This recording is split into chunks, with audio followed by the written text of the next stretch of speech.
Bonjour chers compatriotes, moi votre frère et compatriote Blaise Bansile Bongo, je viens aujourd'hui pour que nous puissions ensemble parler encore de notre pays, la République démocratique du Congo, dont notre peuple est en train de traverser des moments extrêmement difficiles et douloureux.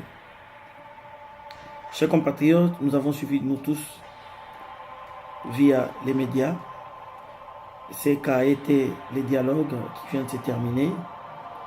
Et nous avons appris aussi les différentes résolutions qui ont été prises lors de ces dialogues. Chers compatriotes, ces dialogues est en train d'augurer une transition de plus de 2 ans, parce que nous sommes certains que tous ceux qui sont allés dans ces dialogues ne vont pas avoir la bonne foi pour se montrer des prédateurs de 2 ans. Ils vont certainement s'arranger pour que ce temps soit prolongé et qu'ils puissent en tirer largement profit.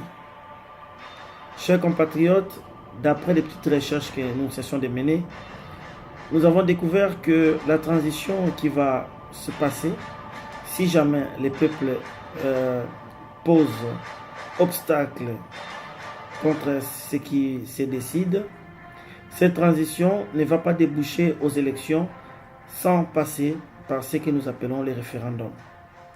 En effet, chers compatriotes, aujourd'hui, premièrement, je vais vous parler du projet de constitution qui est en train d'être élaboré ou qui a déjà été élaboré dans les laboratoires de la Kabylie.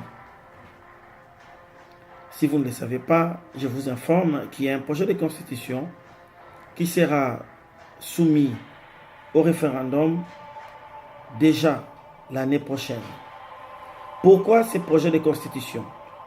Ce projet de constitution vient parce que les résolutions du dialogue vont, avec la bénédiction de la Cour constitutionnelle pro-kabylique, virer, donc devenir des textes additionnels à la Constitution. Or, ces textes additionnels provenant du dialogue sont des textes qui contredisent la Constitution. Et la Constitution n'est plus capable de s'adapter aux réalités du pays qui vont intervenir après la date du 20 décembre. Donc nous aurons, après la date du 20 décembre, une Constitution obsolète avec des textes provenant en majorité du dialogue, et ces textes sont pro-kabyliques, c'est-à-dire que ce sont des textes qui défendent, qui protègent les intérêts du président de la République. Ainsi, le projet de constitution qui va venir va s'inspirer de ces textes-là et va nous demander, excusez-moi, ce projet de constitution qui va s'inspirer des textes additionnels va nous amener à accepter que le président de la République puisse avoir la même chance de se représenter aux élections présidentielles. Or, vous êtes sans le savoir, vous êtes non sans le savoir que la CENI, notre CENI, travaille uniquement pour avantager le président de la République. Ceci revient à dire que le dialogue a donné naissance à un texte qui va permettre au président de la République de se représenter aux élections futures. Et si la CENI a manqué de moyens, la CENI ne va pas manquer de moyens pour organiser des élections avec la participation du président Kabila. Aujourd'hui, si la CENI ne fonctionne pas, c'est parce qu'il n'est pas prévu que le président de la République se représente. Donc, avec l'autorisation du président de la République de se représenter, la CENI va pouvoir fonctionner. Pour ceux qui ne m'auront pas compris, je suis en train de vous informer que l'année prochaine, nous aurons une constitution provisoire qui va diriger le pays pendant la transition et nous allons déboucher à un référendum où on va nous soumettre un projet de constitution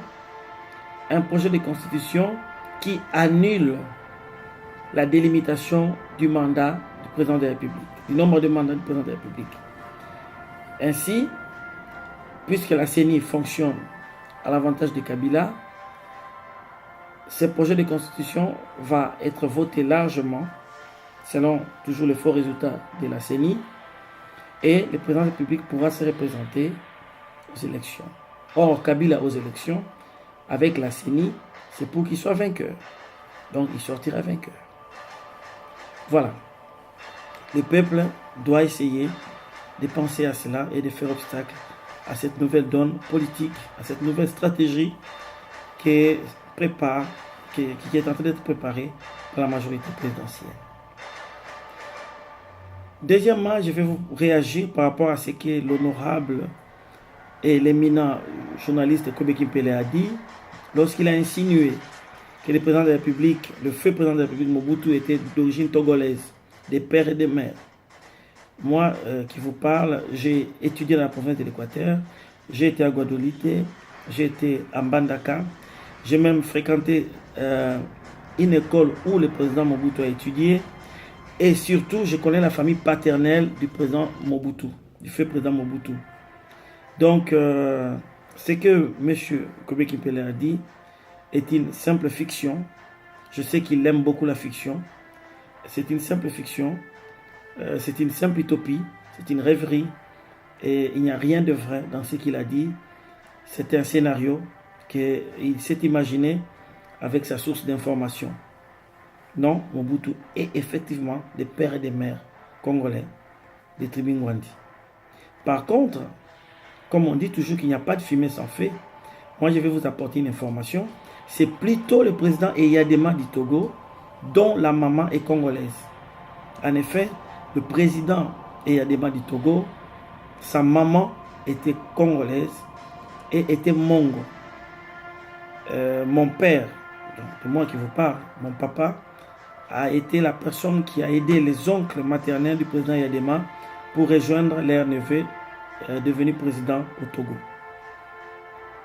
Donc, la source d'information de Kwebe a plutôt biaisé l'information, n'a pas pu bien passer l'information, ou tout simplement c'était une blague, une plaisanterie.